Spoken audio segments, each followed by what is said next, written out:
বউ, বউ, কই তুমি? বাইরে এসো। দাঁড়াও, আসছি।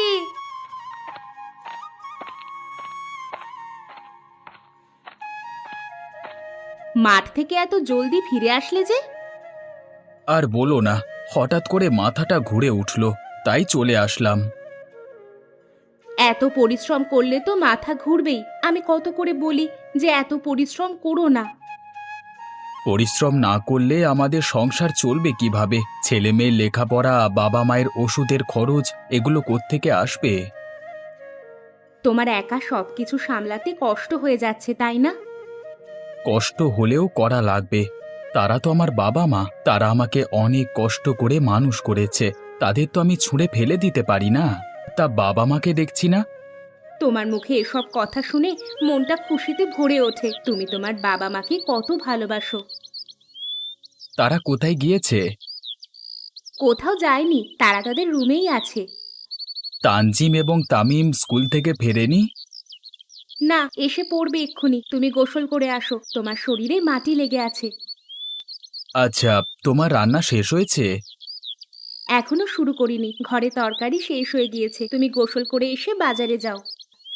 আচ্ছা, তুমি ঘরে যাও, আমি পুকুরে দুটো ডুব দিয়ে আসি। আচ্ছা।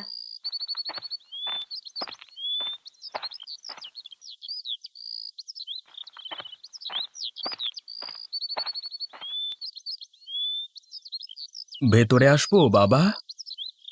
আয় বাবা, তুই আমাদের রুমে আসবি। এতে আবার অনুমতি নেওয়া লাগে? তোর যখন ইচ্ছে তখন আসবি।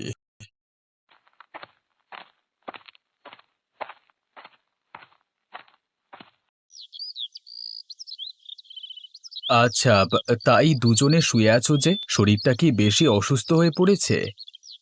হ্যাঁ রে বাবা, দুজনেরই খুব জ্বর।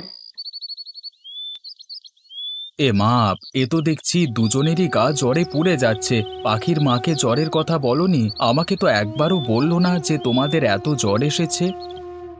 তেমন কিছু না বাবা। তোমরা শুয়ে থাকো, আমি বাজার থেকে ওষুধ নিয়ে আসছি।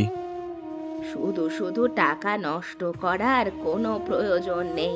আমরা ঠিক আছি। ঠিক আছো কি না তা তো আমি নিজের চোখেই দেখতে পাচ্ছি।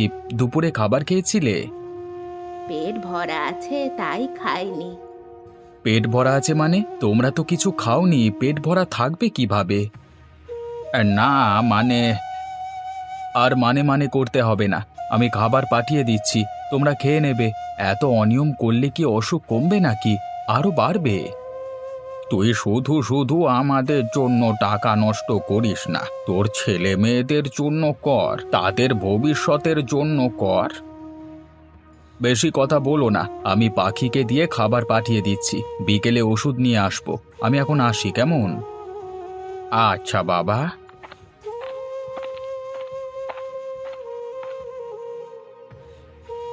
কবিতা, এই কবিতা। ঘরের ভিতর এখান থেকে এখানে এত জোরে ডাকা লাগে? বাবা মায়ের যে এত জ্বর এসেছে আমাকে বলনি? মনে ছিল না। কতবার বলেছি যে তুমি সব সময় বাবা মায়ের খেয়াল রাখবে, কি কি লাগবে দেবে, কিছু খেতে চাইলে আমাকে বলবে। তা না, তুমি কিছুই করো না। সারাদিন আমাকে কত কাজ করতে হয়, সেদিকে লক্ষ্য রাখো তুমি। তুমি আগে মা বাবার কি লাগবে সেটা দেখবে, পরে অন্য কাজ করবে, বুঝতে পেরেছো? হ্যাঁ হ্যাঁ, বুঝেছি। শুনলাম তারা দুপুরে খাবার খায়নি এখনো, তাদের জন্য খাবার রেডি করো। পাখি কোথায়? তাকে দেখছি না। বাহিরেই আছে হয়তো, ডাক দিয়ে দেখো। মা পাখি, পাখি, ঘরের ভেতরে আয় তো মা।